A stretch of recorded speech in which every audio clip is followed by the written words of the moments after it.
got to tell that good boy. 2017, I told him last night I feel lifted among God's people. But 2017, Him takes seizures. Started taking seizures. 2017. Got back to Holler, didn't have no phones. I just feel like that's helping me. He said he goes about 4 hours. Go a long way. Back sound, right back 2 hours. That don't matter. I was doing that, you know, with the long way drive. But I just want to tell you, 2017. Some of the worst things that we ever dreaded in our life come up on us. I like that how you brought that out and summed down. You know, that's good. It's easy to doubt. I've been a doubter before. There's times Brother Simon, that God has moved, and it'll take the doubt out of him when He really moves. But what this takes all the doubt out of him. And I thought 2017. Maybe want to go fishing, Brother Dan. I just want to hear them boys, Kurt Dan, talk about this stuff. I just want to tell this, not to be the way. But he want to go fishing. We had this little girl with us.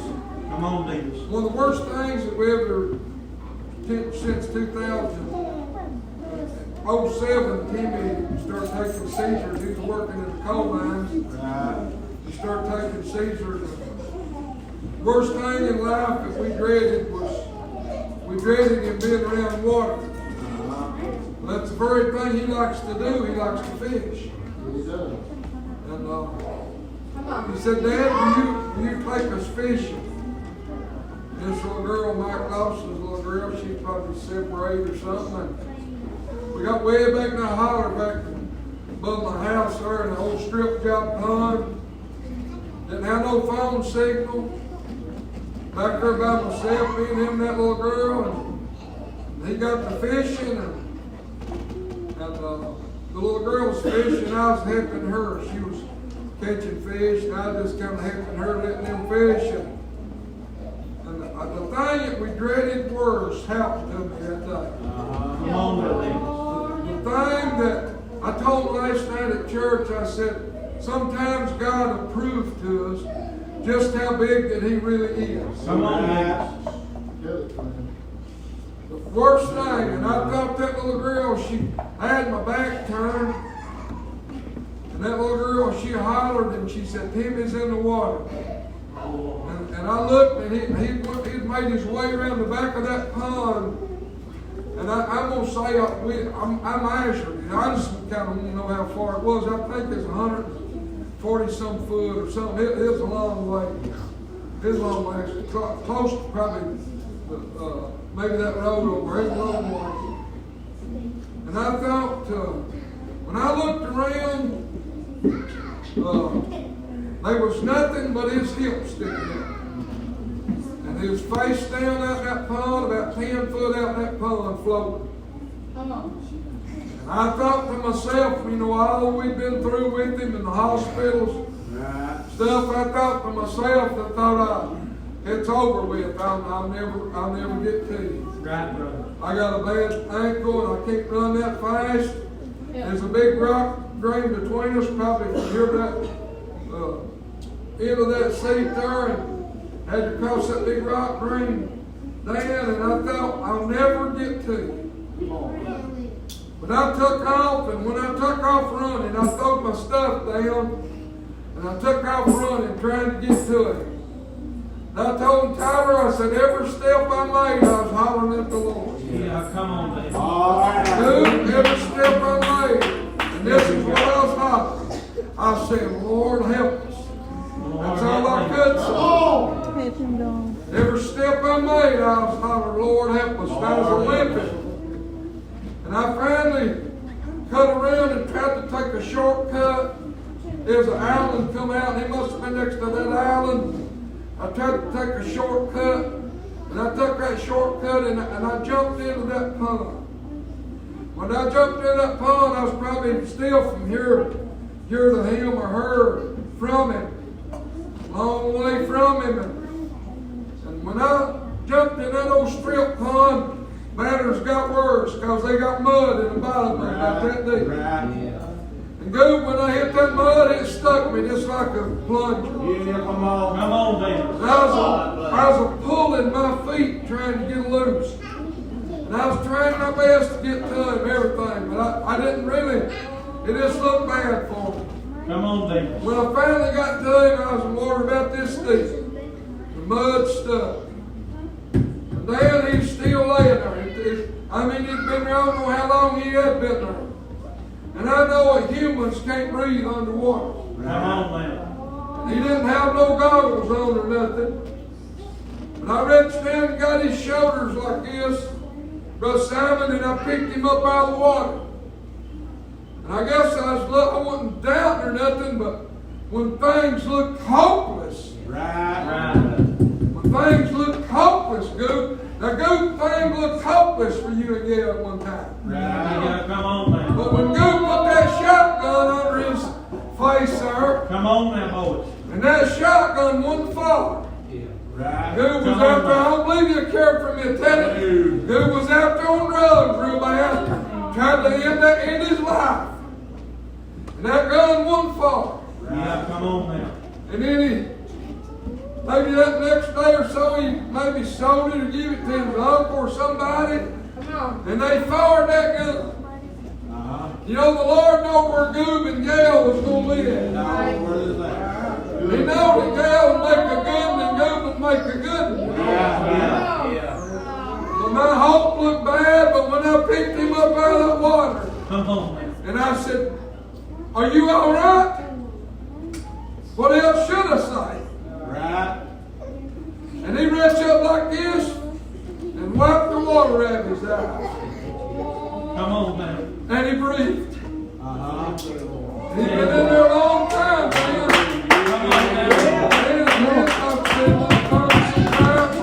And my heart was beating so fast, my heart was beating on some pumping so hard. I stood in there trying to get my breath, and I was trying to get unexcited, how you say it. And I finally got to where I could breathe a little bit, and he took off out of that water. And he reached back and pulled me out. Come on, man. Out of that mud. And when we got up on the bank, he looked at me and he said, "Dad," he said, "I was wanting to go on to the upper end of the pond." Yeah, come on, man. I said, "Hello, honey. We're going home. Dad's had enough. Come on, man. I've had enough for today." Come on, man. But then, I guess Simon that next day, Sandy's sister's a nurse, and she said, we got home and he dumped that mud and water out of his boots. I think I give him out of the way or throw him away. Some boy, I let him have it because in that old pond, the mud, it just stinks. And I thought, Tyler, we got home and Pam, she got the call. I'm going to try to get the point. Come on now, Demus. But she got the call and Sandy got to tell her what happened. And she said, he's got that pond water in his lungs. Said he'll take pneumonia and he'll die. You better get him to the doctor. You know Timmy. Just having no Timmy, he's stubborn anyway. He wasn't with it no way. This way it is. But she kept pressing. He's going to take pneumonia. You better get him to go. And I got to thinking about that. And he's talking about doubt. And I said, Sandy, I ain't worried about him taking pneumonia. When I seen God work a miracle at the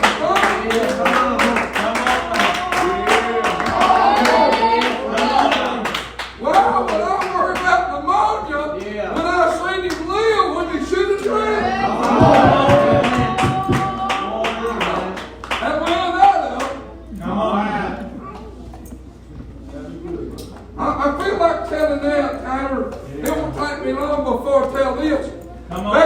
this is the way this thing happened. How you feel? Back in 07, Jimmy worked in the mines. You boys worked in the mines a lot. Tell it, buddy. And he was at church and he got sick and he started taking seizures, just a young man. We rushed over there. They flew him out in the helicopter and flew him to Knoxville. They couldn't really figure out what was the matter with him. When they finally figured it out, Timmy wound up, he was in a bad shape in 07. Right. And bad shape. Yeah. Went up on feeding tube ventilators. No, they give us no hope for him. The doctors, they told us, they said, your boy ain't gonna live. If he lives, he'll be a vegetable. Come on, Demus. And I said, well, first I got down in the chapel. And I got to praying. And I feel like I prayed out just a little bit of faith. And I was praying because I was back to get a wall. I couldn't go no farther. And I was begging God to help us. And all at once, I feel a little faith come to me. And I spoke back to the devil. And I said, devil, I said, my boy will live. All right. But I got in that chapel, and I got to singing me a little song. And I got on that piano, I can't play real good, I just bang on them a little. And I got to write me a little song, and I was just crying, sounding to the Lord. And I was writing, and my words was this. I got in church at my house, this is 07. My words was, when all your hope is gone, you don't know what went wrong, your hope is crushed. My hope, we're in trouble. Lord, I need some hope. And I was singing, I was begging to Him. And I was writing. And about that time, Sandy come in the chapel and she said, it's feasting time. Said, we need to go. And I said, let me finish this little song. A lot of it don't even rhyme. But I was crying for some hope. Then I was crying for some hope. And I finished them few words. And we walked in that ICU room down through there. And we walked in the big doors already laid in a bad shape. And this little nurse got this big. She walked up to me. And she said, in other words, I'm taking care of him tonight. And my name is Hope. I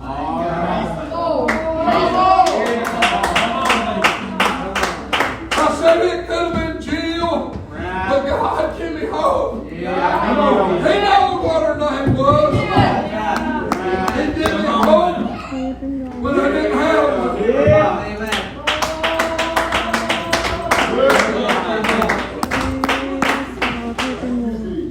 Now I'm going to finish it off with what happened to me a few weeks ago. Come on, Demus. I'm going to finish it off with this. You know, I've been to churches in different places, been to Demus, different places. Right. And I've been slacked up. Anybody ever slacked up just a little bit? Not wanting to really go, get out and go. Simon, I mentioned coming over here, and Simon said, I want to come. Simon said, we'll go out. I'll go with you. We'll ride together. You know, we'll go somewhere. And I told him, I said, you know, I'm going to church about every night somewhere. Around home, we got churches there and been there different nights. Through the week, I go every night of the week if I want to. Yeah. Sometimes 2 or 3 different places. But Tyler, I slacked up a little bit. I ain't been pressing like I need to. I ain't been preaching like I need to. Come on, Demus. Got up sometime through the night. I lay back down in the morning hours. And I had a dream. And in this dream, I was working for a man.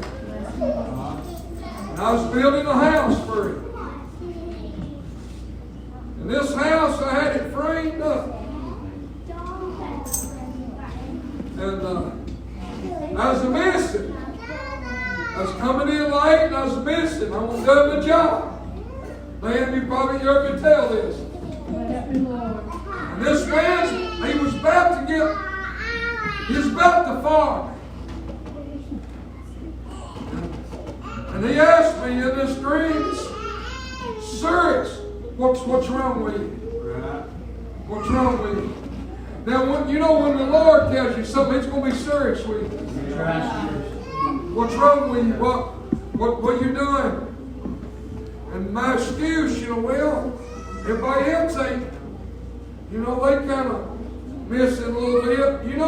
People gets their mind on people. I tell you, when Peter took his eyes off the Lord, he began to sing.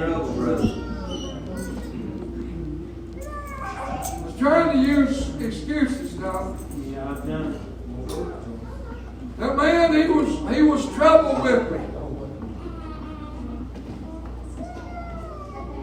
In this dream,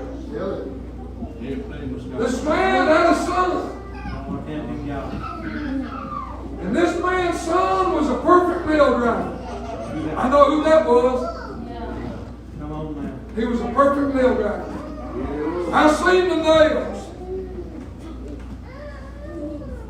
And this perfect mail driver spoke up for me to his father. Yeah. Right. And he said, would you just have a little mercy on him? He will work when this other's happy. Yeah. I'm glad that this man has got a son. Come on. And his name is Jesus. Come on. Let us speak up for us. He's a mediator between us and God. And his name is Jesus. And they crucified him on the rugged tree. And they give us hope when they want no hope. Come on, baby. He'll give you hope when you ain't got no hope. Come on, man. But in this dream, Brother Salmon, I got worried and troubled and aggravated, and I knocked a piece off of this house. And I maybe step on this side, and Come on, man. I reach out that window, and I got that piece that I knocked off, and I pulled it back again to that house.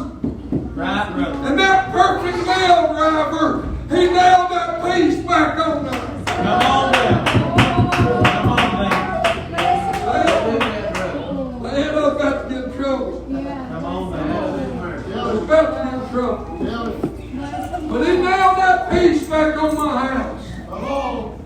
And about the time he done that, all at once that dream changed. And I went into a church service. And in that church service, I was preaching. I was praying for the sick.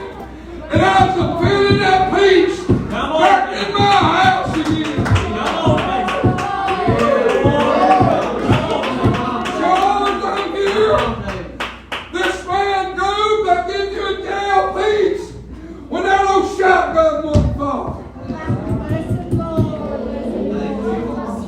Amen. When he pulled us out of the gutter. When he pulled us out of the gutter. Come on. He pulled us out of the gutter. I know I'm taking this a little bit of time, but I told him when I went to church that night, I didn't go to hear the preaching because I ran from Daddy when he got the Bible out. I didn't want nothing to do with church. I didn't want nothing to do with Christianity. I just went flirting with the girls a little bit. I was 17 years old, 18, sitting in the back of that church. And then when that old preacher began to preach, I tell him I can reach back and get my heart. I said I can reach back behind and get my heart. I said I might have a little scar from the year rain, but I'm glad that God loves a hippie.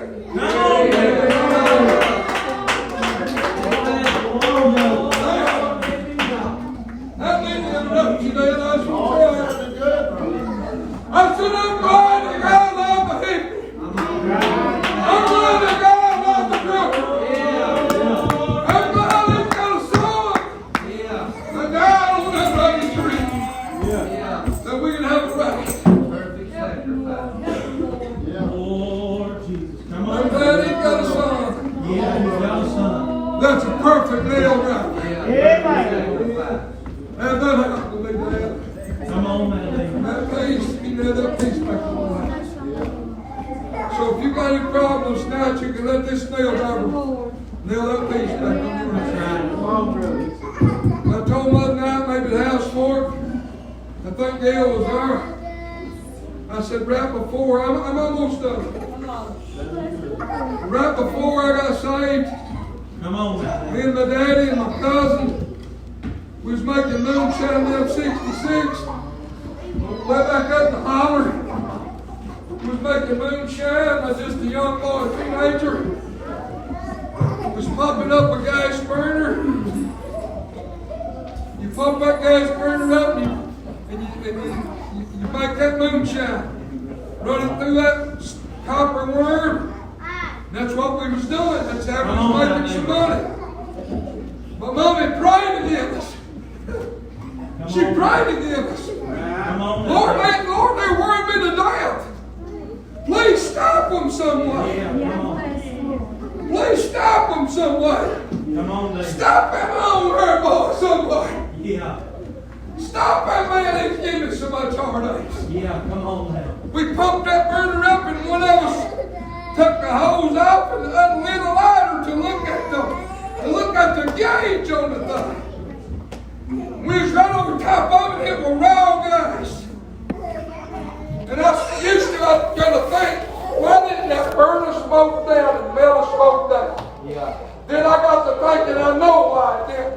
Yeah. Because God didn't give me a car. Yeah. Just a short time out of that old church, God gave me a car. Come on now, Demus. And He knocked out my heart. Yeah. And I said, when that thing blew up, when it blowed, I said, we looked back and the flame was shooting as high as the trees. Come on. And I said, we was running from the fire. Yeah. So I've been trying to run from it ever since. Yeah. Come on now. Ever since. Hallelujah. I'm almost done.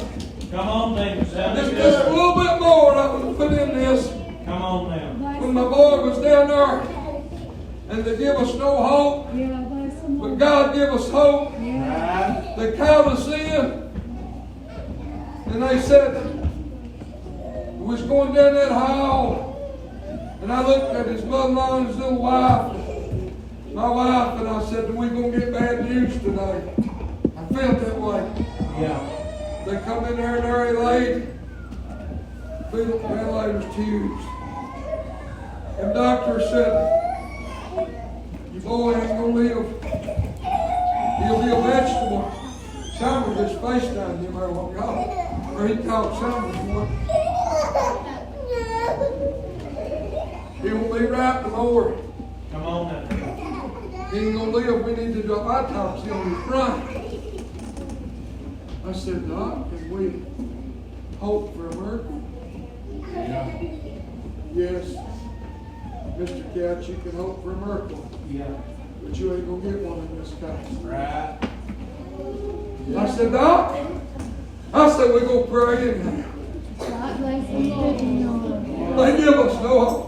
I said, we're gonna pray anyhow. Yeah. Because I done prayed me some hope out in the chapel. Yeah. Come on now. But on Easter morning, Yeah, listen to that. on Easter morning, when all the preachers gathered in, they come down on the business. Yeah. But maybe, I don't want to leave this little part out. Come on. I believe it's the 14th day or something. If there's a nurse in there, they got to put a trach in. So, I was headed home to pay some bills, and I got on that little cell phone, and I was asking people to pray. Tomorrow, they're going to have to put a trach in if God don't help us. Right. Please, will you pray? Will you tell people to pray that God will move for us? Beep. My phone beep. Beep. Yeah. Woo. Come on now, Demus. That phone beep. Will you pray? Yeah, that phone beep. I looked and it is his mother-in-law. She said, something's happened down here. I said, what's happened? She said one of the nurses left his hand loose. And he's pulling everything in him out. Come on now.